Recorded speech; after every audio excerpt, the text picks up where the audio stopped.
की तो भ्रूण हत्या हो गई। मुख्यमंत्री अशोक गहलोत हैं, अशोक गहलोत ही रहेंगे। अभी वो जिस पाठशाला में पढ़ रहे हैं ना, उसकी हेडमास्टर नहीं वसुंधरा जी हैं। उनका एक शब्द अभी तक इनकी प्रिंसिपल ने जारी नहीं किया है। ये सच्चाई, बलिदान, भक्ति, शक्ति की धरती है।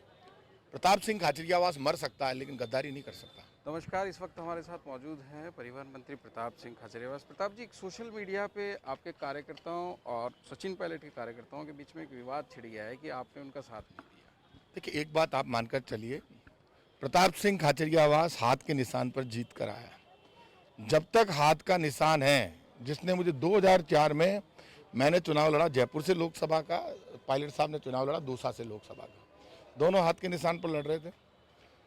हम दोनों एक दूसरे को नहीं जानते थे। सोनिया गांधी जी ने मुझे भी टिकट दिया, उनको भी दिया। उसके बाद 2008 में मैंने चुनाव लड़ा, मैं एमएलए भी बना। 2013 लड़ा, 2018 लड़ा। हमने सब ने, दोनों ने मिलकर, पूरे राजस्थान के कार्यकर्ताओं ने मिलकर बीजेपी के जुल्म, अन्याय और भ्रष्टाचार के खिलाफ लड़ाई लड़ी। इस दिन के लिए नहीं लड़ी थी कि हम बीजेपी के साथ मिल जाएं। लड़ाई लड़ी थी, राजस्थान की जनता चाहती थी, कांग्रेस ने अपने दम पर चुनाव जीता है और मेरे खून में ये स्वाभिमान और शौर्य की धरती है। ये सच्चाई, बलिदान, भक्ति, शक्ति की धरती है। प्रताप सिंह खाचरियावास मर सकता है लेकिन गद्दारी नहीं कर सकता। मैं कांग्रेस के हाथ के निशान के साथ, जो सोनिया गांधी और राहुल गांधी जी ने मेरे ऊपर भरोसा किया, मैं उसके निशान पर जिस पर लड़ा उसी के साथ तो रहूंगा। आप और फिर मैं मेरे दम पे राजनीति में आया हूं, किसी के दम पर नहीं आया। मैं जब 92 में अध्यक्ष बना तब कोई कहीं नहीं थे ये लोग। तो ये मुझे कोई ये पाठ पढ़ाए राजनीति में संघर्ष, बलिदान का, आंदोलन का। मुझे राजनीति विरासत में नहीं मिली, मुझे राजनीति मिली है मेरे संघर्ष, आंदोलन और लोगों के साथ मिलकर जो मैं लड़ा उसके दम पर। मेरी किसी से नाराजगी नहीं है, मेरी पायलट साहब से भी नाराजगी नहीं।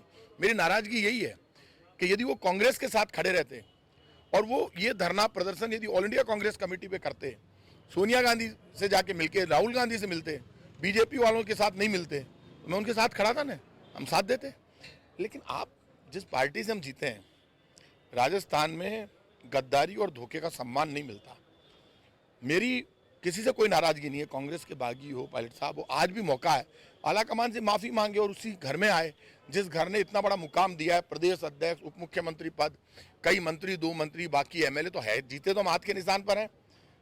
तो जिस माँ ने हमें उंगली पकड़कर चलना सिखाया, उसके साथ धोखा नहीं हो सकता। बीजेपी के प्रदेश अध्यक्ष बार बार कह रहे हैं कि अब जैसलमेर तो पहुंच ही गए, पाकिस्तान में नजदीक। देखिए, बीजेपी के प्रदेश अध्यक्ष और राजेंद्र राठौड़ की लड़ाई दूसरी है।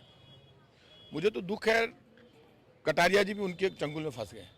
उनका टारगेट सिर्फ कांग्रेस नहीं है, वो कांग्रेस के बागियों के साथ मिलकर अपने आप को बड़ा नेता घोषित करना चाहते हैं। देखो, हमने कांग्रेस की सरकार को गिरा दिया, बिना वसुंधरा जी के गिरा दिया, हमें नेतागिरी आती है।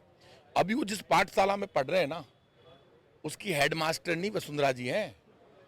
उनका एक शब्द अभी तक इनकी प्रिंसिपल ने जारी नहीं किया है। ये जो कांग्रेस के बागी हैं और जो कांग्रेस के विरोधी, उनसे वसुंधरा जी के खिलाफ बयान दिलवाते हैं।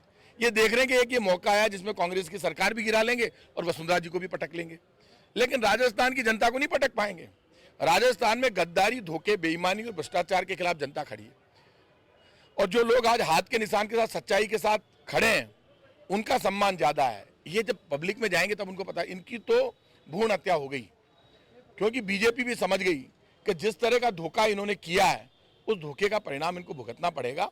तो ये बीजेपी के अंदर खाते भी बहुत लोग ऐसे हैं जो इस बात को पसंद नहीं कर रहे, जो षड्यंत्र हो रहा है। एक अंतिम सवाल और, क्या ऐसी कोई संभावनाएं हैं कि तीसरा मुख्यमंत्री निकल के आए? इस तरह की कोई संभावना नहीं है, ये सब फालतू की बातें हैं।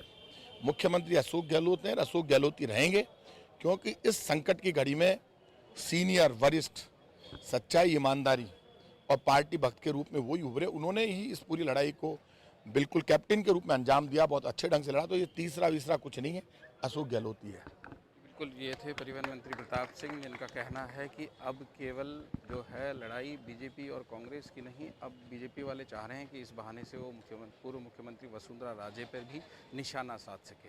नमस्कार।